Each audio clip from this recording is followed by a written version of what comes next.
What is up? Good morning, good evening, good afternoon. I hope everybody's having a wonderful day. Today we're going to be reacting to NBA bust. Where are they now? So we hear a lot of stories a lot of times. NBA players be making a lot of money, signing big bonuses, and then kind of just disappear sometimes. So let's see what they got for us today. Draft picks with unsuccessful NBA careers get labeled as busts, and these players are routinely ridiculed by the fans and the media.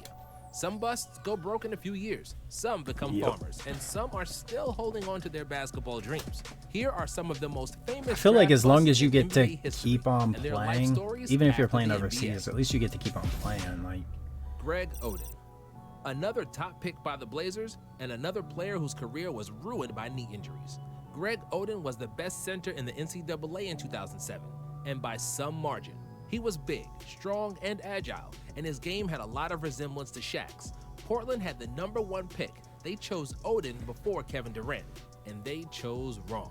Instead of arguably the best scorer ever, they selected a dominant NCAA center who ended up playing only 82 games for the team due to multiple debilitating knee injuries. Oden attempted a comeback with the Heat in 2014, but he couldn't really move anymore. And after that, he continued his basketball journey in China, but there, he had to accept that his pro hoop days are numbered. Oden then fell into depression and started developing alcohol and opioid addiction. However, after his old college coach reached out, the former #1 pick returned to Ohio State and got his life back on track. He earned his degree from Ohio State University in the sports industry in 2019, and later that year, he became an advisor for a Baltimore-based company that provides financial education and consulting services to amateur and professional athletes. It was a logical step forward which is after a he worked as a huge counselor at turnaround the for him. NBA's rookie transition program when he talked about the ups and downs of NBA life, what it takes to be a pro, and how fickle an NBA career can be. Darko Milicic. he's somebody who really Darko understands grew it. up poor, and he usually only had enough money to buy himself some pastry and yogurt after practice. But after he got selected second overall in the famous 2003 NBA draft, That was there a came a lot of huge guaranteed dollars. draft And class. Darko had quickly developed the knack for spending.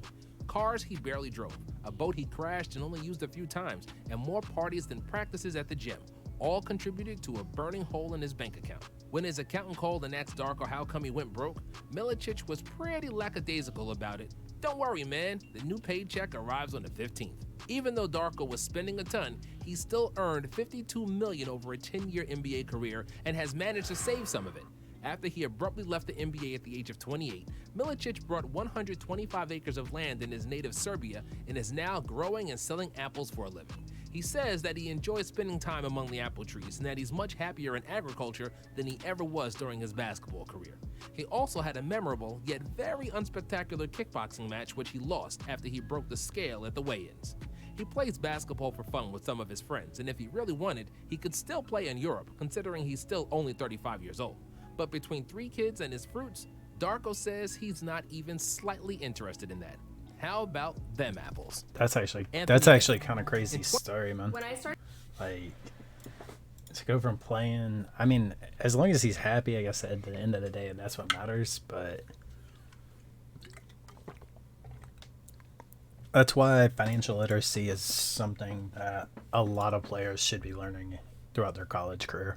17, Anthony Bennett lost his job as an NBA basketball player. Every year, more than 50 players lose their place on the roster for one reason or another, mainly because they are not good enough to play in the NBA. These players are usually second-round picks that didn't pan out, but it was unprecedented that a first overall pick would draw zero interest from the entire league after just 4 years. Once Bennett realized he wasn't going to find another job in the NBA, he moved to Europe in 2016, where he actually won the EuroLeague with Fenerbahce. However, they won it despite Bennett. It wasn't like he was a big part of the team, as he averaged just 1.2 points in 10 games. After a few seasons in the G League, Bennett got a second chance in the NBA with the Rockets in 2019. It remains a mystery what Houston saw in Bennett except for one extra body in training camp. However, he was soon waived without ever suiting up for the Rockets. While his NBA career is deader than a doornail, Bennett is the owner of a clothing brand and he still plays for the Canadian national team, and we could see him in the upcoming Tokyo Olympics. Sam Bowie. Sam Bowie would have had to find a cure for cancer for him to be remembered for something other than the fact he got drafted in front of Michael Jordan in the 1984 NBA draft. His entire basketball career has been a big what if, and he's been forever labeled as a bust just because he wasn't Michael Jordan.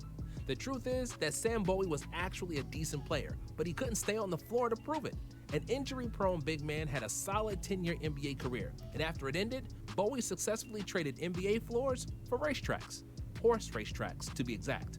Bowie found success in owning and training horses for harness racing, with his animals often competing in the famous Red Mile track in Lexington, Kentucky. For a while, Bowie was also a color commentator for Kentucky basketball. Kwame Brown. Kwame Brown famously got drafted by Michael Jordan, who also became his teammate with the Washington Wizards 3 months after Kwame was drafted. Jordan's famous tenacity and mental warfare didn't work well with Brown. By trying to make him stronger and tougher, Jordan only managed to get him scared and completely unconfident. And even though he turned into a solid NBA center after Jordan's final retirement, Kwame never developed into a player that was worth a top pick. He spent 12 years in the NBA, and we could last see him in 2017 when he played in Ice Cube's Big Three basketball. There's so many different types of players. Like, some people would react better to that, and it would drive them and motivate them. Other people, they'll shut down. Lottery for an NBA center. Depends on who you are as a 7'3" and with a 7'6" wingspan, he was supposed to be the next Dikembe. The Grizzlies sure hoped so when they drafted him 2nd overall in 2009, but the beat turned into one of the biggest busts of this century. He averaged just 2.2 points and 2.7 rebounds per game over 7 NBA seasons, and he never developed any tangible basketball skill. But, as they say, you can't teach height, and Thabit will always have his size as a trump card, and that's why he's still able to play basketball professionally. Thabit played in the G League in 2020, and this last season, he signed with the Hsinchu Lioneers of the Taiwanese Premier League. Adam Morrison. Adam Morrison is famous for 3 things. The first one is his unusual look for a basketball player with long hair and a thin mustache. Morrison always looked more like a tall musician than an athlete. The second one is his stellar junior season at Gonzaga, where he led the NCAA in scoring with 28.1 points per game and won the Oscar Robertson Trophy as the Collegiate Player of the Year. And the third thing people remember him for is his underwhelming NBA career and the status of one of the biggest NBA busts ever. After Gonzaga, Adam was selected 3rd overall by the Charlotte Bobcats, and as a rookie, he showcased bad defense and even worse shooting efficiency. In his second season, he tore his ACL, which effectively meant his bad rookie year would likely be his best one. Before he retired from basketball, Morrison won 2 NBA titles with the Lakers, even though he barely played. Morrison earned $17 million in his career, and because he's a smart investor and a moderate spender, he is enjoying his life to the fullest. He lives just outside of Spokane and spends most of his time with his daughters and son. When he isn't with his family, he's either playing poker or golf, just living life on his own terms. Bryant Reeves. Sounds like it didn't go was too a bad for 7-foot, him, honestly. 275-pound behemoth of a man, and those proportions made him 6th overall pick in the 1995 NBA draft. That is he was the first pick in Grizzlies guy. franchise history who played in Vancouver at the time, and Reeves was supposed to be the franchise cornerstone and the man who will battle Shaq, Hakeem, and other great centers of that era. But the player who everybody knew by his nickname, Big Country, never delivered on that promise. Despite a few good seasons, he was forced to retire after 6 seasons because he was overweight, which contributed to chronic back problems.